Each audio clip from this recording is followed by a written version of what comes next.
Hello everyone, this is Shivangi. Welcome to Shubh classes. तो ये आपका यूनिट 2 का पार्ट 3 है न्यूमेरिकल्स का। तो लास्ट वीडियो में जो पार्ट 2 है उसमें मैंने आप लोगों को बोला था 3 न्यूमेरिकल डिस्कस करेंगे, लेकिन मैं 2 ही करा पाई उसमें। तो जो थर्ड न्यूमेरिकल है उससे हम यहाँ पे कंटिन्यू कर रहे हैं। जो पार्ट 2 में रह गया था उसका जो न्यूमेरिकल रह गया था उससे हम यहाँ स्टार्ट करने वाले हैं। ठीक है, तो इसमें हमें क्वेश्चन दे रखा है, Arjun is twice as old as Rahim. Arjun जो है वो रहीम से कितना बड़ा है? भाई जितनी रहीम की एज है उससे 2 गुना बड़ा है वो उससे। ठीक है, उसकी एज का मतलब वो डबल है।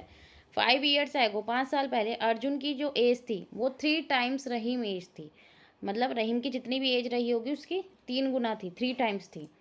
फाइंड देयर प्रेजेंट एज, हमें यहाँ प्रेजेंट एज निकालनी है। ठीक है, अगर आपने 9th-10th में करे होंगे एज वाले क्वेश्चन तो आप को क्लियर हो जाएगा। अगर आप भूल गए हैं तब भी आपको क्लियर हो जाएगा। ठीक है, डरिए मत, मैं बहुत इजी तरीके से समझाऊंगी, आपको क्लियर हो जाएगा।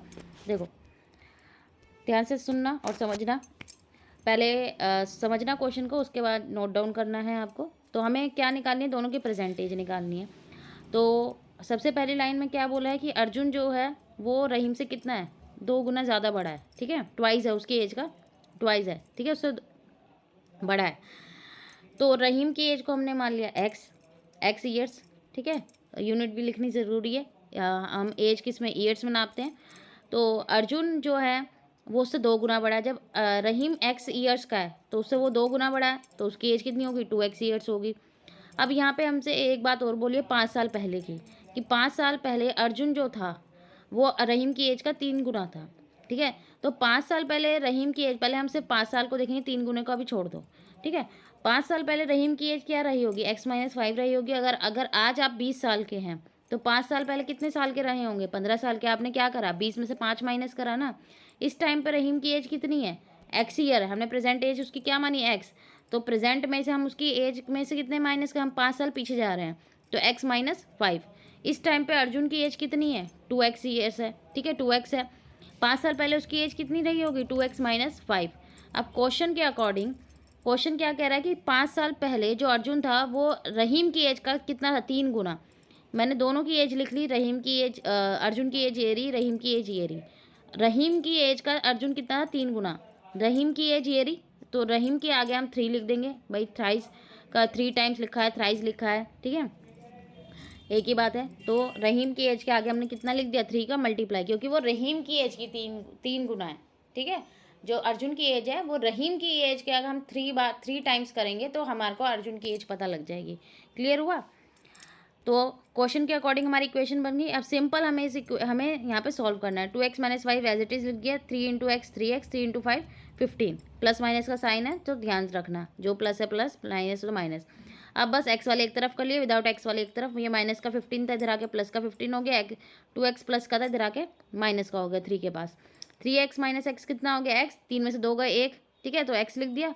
15-5 कितना आ गया? 10 आ गया। भाई पॉजिटिव है और एज हमेशा पॉजिटिव आएगी, नेगेटिव नहीं आएगी। ठीक है, तो ध्यान रखना अपनी कैलकुलेशन का, नेगेटिव आ रही है तो एज कभी भी नेगेटिव नहीं होती है हमारी। क्लियर हो गया कैसे, किस तरीके से इक्वेशन बनाई है? तो क्वेश्चन को ध्यान से पढ़ना, एग्जाम में ज़रूर सॉल्व करो। अब हमारे पास किसकी एज आ गई है? एक्स हमने किसकी एज मानी थी? रहीम की एज मानी थी। तो रहीम की प्रेजेंट एज कितनी है? 10 ईयर्स है। तो रहीम की एज कितनी आ गई हमारी? 10 ईयर्स आ गई। और अर्जुन की प्रेजेंट एज कितनी हो गई? 2x मानी थी, तो 2 इंटू 10, 20 ईयर्स आ गई। सिंपल सा क्वेश्चन था। क्लियर हो गया?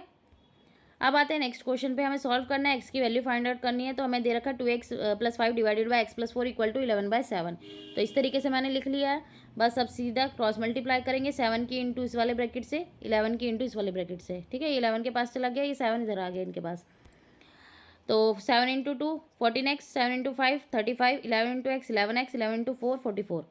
अब एक्स वाले एक तरफ, विदाउट एक्स वाले एक तरफ हमने कर लिए। एक्स वाले यहाँ आ गए, 11x प्लस में था, इधर आके माइनस में, 35 प्लस में था, इधर आके माइनस में हो गया 44 के पास। 14 माइनस 11 3x, 44 माइनस 35 9। ठीक है, तो हमारे पास क्या बचा? 3x equal to 9। 3 यहाँ मल्टीप्लाई में एक्स के साथ, इधर आ गया डिनोमिनेटर में 9 के पास। 3 से 9 कट गया 3 पे। सिंपल सी कैलकुलेशन थी, एक्स की वैल्यू हमारी आ गई 3। क्लियर हुआ? बहुत इजी क्वेश्चन है, प्रैक्टिस करते रहिए। जिनको नहीं भी आता ना, मैं डर है, ध्यान से देखोगे ना तो आपको भी आ जाएगा। अब आते हैं हमारे नेक्स्ट क्वेश्चन पे। तो इसमें भी हमें सॉल्व करना है। तो यहाँ पे जो आंसर आएगा वो एक्स वाई की फॉर्म में ही आएगा, क्योंकि यहाँ पे हमें जो वाई है, एक्स और वाई 2 वेरिएबल दे रखे हैं। ठीक है। तो 3x + 4y + 1 divided by 2x + 3y = 8/5। तो इस तरीके से मैंने पहले इन्हें लिख लिया है, ये हमारा क्वेश्चन है। तो वही क्रॉस मल्टीप्लाई 5 इधर आ गया और ये 8 के पास चले गए। तो 5 × 3 15x, 5 × 4 20y, 5 × 1 5 आ गया, 8 × 2 16, 8 × 3 24। अब मैंने क्या करा, सारे वेरिएबल पहले एक तरफ कर लिए, एक्स वाले एक साथ, वाई वाले एक साथ, +5 एज इट इज़ लिख दिया। तो 15 - 16 प्लस का था इधर आके माइनस का, 24 प्लस का था इधर आके माइनस का हो गया। 15 - 16 -x हो गया, 20 - 24 -4y, क्योंकि माइनस की डिजिट बढ़ गया, +5 एज इट इज़, इधर 0 बच गया, क्योंकि सारी जो वैल्यूज़ है मैंने एक तरफ लिख लिया लेफ्ट साइड पे। अब क्या करा, 5 को मैंने यहीं रहने दिया, इन दोनों को इधर ले आए, ये दोनों पॉजिटिव हो गए अब एक्स और वाई। तो हम यहाँ पे पहले वाई की वैल्यू निकालो, एक्स की वैल्यू निकालो, आपकी इच्छा है। तो 4y को मैंने यहीं रहने दिया, 5 के बाद आ गया x यहाँ प्लस का था, इधर आके माइनस का हो गया है। तो 5 - x और 4 इधर मल्टीप्लिकेशन में था y के पास, इधर आके डिवाइड में आ गया, ठीक है, डिनोमीटर में आ गया। तो y की वैल्यू आ गई 5 - x 4, और x की वैल्यू निकालनी है तो x के यहीं रहने देंगे और y जो चला जाएगा 5 के पास, 5 - 4y, ठीक है। तो यहाँ पे ये क्वेश्चन हमारा ख़त्म होता है, ये वाला। तो ये लास्ट क्वेश्चन है हमारा। अब हमने 10th क्लास में 3 मेथड पढ़े थे, elimination, cross multiplication, substitution method, equation solve करने के लिए, ठीक है। तो यहाँ मैं आपको एलिमिनेशन मेथड से जो है इक्वेशन सॉल्व करना सिखा रही हूँ, किस तरीके से सॉल्व करेंगे। देखो 2 इक्वेशन दे रखी है, इसमें लिखा solve the system of equation. तो आपको इस तरीके से पता लग जाएगा कि यहाँ पे आपको मेथड लगाना है, एलिमिनेशन मेथड का इस्तेमाल कर रहे हैं। हम क्या करते हैं एलिमिनेशन मेथड में, एलिमिनेट करते हैं, या तो एक्स को एलिमिनेट कर दो या वाई को एलिमिनेट कर दो, वो आपकी इच्छा है, ठीक है। तो यहाँ मैं एक्स को एलिमिनेट कर रही हूँ। अब देखो हमें क्या करना पड़ता है कि जो दोनों डिजिट हैं, अब कई बार होता है कि जो हमें कोफिशिएंट लिखे होते हैं एक्स वाई के, वो सेम भी आ जाते हैं कई बार, तो हमें मल्टीप्लिकेशन की ज़रूरत ही नहीं पड़ती। लेकिन हम यहाँ पे मल्टीप्लाई करेंगे, इन दोनों को सेम करेंगे ताकि जो एक्स वाला पार्ट है वो हट जाए। अब मुझे पता है कि मैं 2 की मल्टीप्लाई 3 से करूँगी और 3 की मल्टीप्लाई 2 से करूँगी तो 6 हो जाएगा, और दोनों 6 हो जाएंगे। हमें इस ऐसी डिजिट की मल्टीप्लाई करनी है कि जो एक्स वाले वेरिएबल, जो एक्स के जो कोफिशिएंट है वो दोनों सेम हो जाए, ठीक है। अब 3 2 से, अब वो आपको देखना है कि भाई टेबल आप लोगों को आती है, ठीक है, कि किससे मल्टीप्लाई करें जो हमारे वेरिएबल सेम हो जाए। तो यहाँ पे अगर मैंने देखा कि मैं फर्स्ट इक्वेशन की मल्टीप्लाई किससे करूँ, 3 से, और सेकेंड इक्वेशन की 2 से, तो मेरे एक्स के जो वेरिएबल एक्स के जो कोफिशिएंट है वो सेम हो जाएंगे। तो मैंने वही काम करा यहाँ पे, और जो मल्टीप्लिकेशन होगी पूरी इक्वेशन से होगी, कहीं आप आगे आगे वेरिएबल से जो है मल्टीप्लाई कर दो और आगे बाकी डिजिट छोड़ दो, ठीक है, ऐसा मत करा। तो एलिमिनेशन मेथड का हमने यहाँ इस्तेमाल करा है।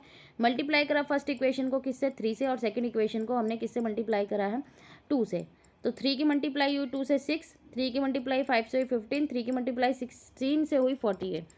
यहाँ 2 की मल्टीप्लाई 3 से 6 हुआ, 2 की मल्टीप्लाई 4 से हुई 4y हो गया, 2 से 2 2 जा 4, 2 13 2 जा 26, ठीक है। अब एलिमिनेशन मेथड में एलिमिनेट करते तो साइन चेंज करते हैं किसके अकॉर्डिंग, जो हमारी जो इक्वेशन नीचे लिखी होती है, ठीक है, फर्स्ट और सेकंड है, ठीक है, फर्स्ट वाली पर सेकंड वाली इक्वेशन के अकॉर्डिंग जो है हमारे साइन चेंज होंगे। आप देखो ये भी प्लस का है तो माइनस का साइन आ गया, ये भी प्लस का है तो माइनस का साइन, ये भी प्लस का है तो माइनस का साइन, अगर माइनस का होता तो प्लस का लिख लेते हैं, ठीक है। साइन किसके अकॉर्डिंग चेंज हो जाता है, हमारी सेकंड इक्वेशन रहती है उसके अकॉर्डिंग जो है हम लोग साइन चेंज करते हैं। माइनस है तो प्लस, प्लस, क्योंकि अगर सेम साइन रहेंगे तो हमारा कैंसिल कैसे होगा, हमें तो एलिमिनेट करना है ना। अब दोनों हमारे एक्स वाले वेरिएबल सेम हो गए, 6x से 6x कैंसिल हो गया। अब जो प्लस माइनस होना है वो हम कर देंगे। 15 अब 4 जो है वो माइनस का है, सबके साइन चेंज हो गए हैं। 15 - 4 कितना हो गया, 11y। अब 26 भी माइनस का है। 48 - 26 कितना हो गया, 22। अब 11 से 22 कट गया कितने पे, 2 पे, तो हमारी y की वैल्यू कितनी आ गई, 2। अब हमारे पास y की वैल्यू 2 आ गई। अब किसी भी इक्वेशन में पुट कर सकते हैं, फर्स्ट में या सेकंड में।